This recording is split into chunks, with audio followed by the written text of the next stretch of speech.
In this video, you're going to learn how to add and manage users in WordPress.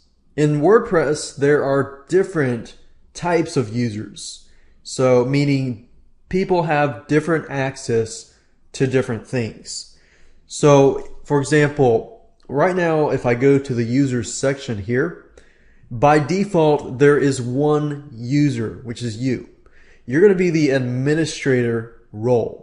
The administrator role is basically someone who has access to the whole WordPress. So you can do a lot, but you can also do a lot of damage with the administrator role. So you make sure that you either give it to somebody that you really trust, for example, your business partner and so forth. But if you only want to give somebody a limited role, you can actually do that.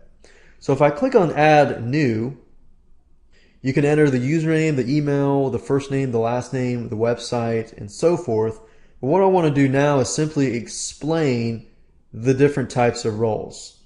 So if we start at the top, administrator, I just explained it, is somebody who has access to the whole WordPress site. So if you just want somebody to simply, edit, create posts and pages and so forth, then the editor is probably a role that you want to create. Let's say, for example, that you have a blog and you have other people who are managing your blog, but they manage certain sections. So in this case, you probably want to give them the editor role, which basically allows them to write posts and pages, they can edit, they can reject, and so forth.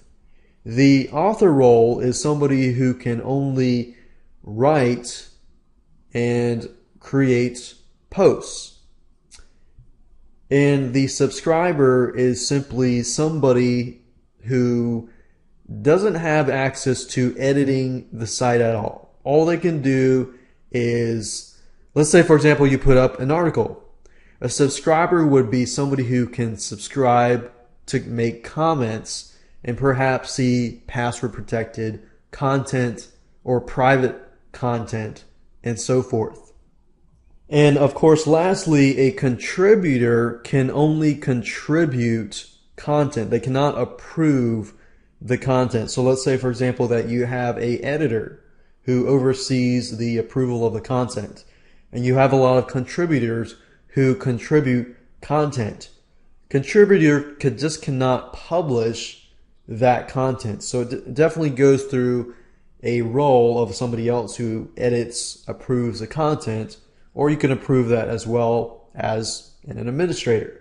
So those are the user roles, and you can kind of get an idea of how you can add more users and have different people doing different things to maintain your WordPress site.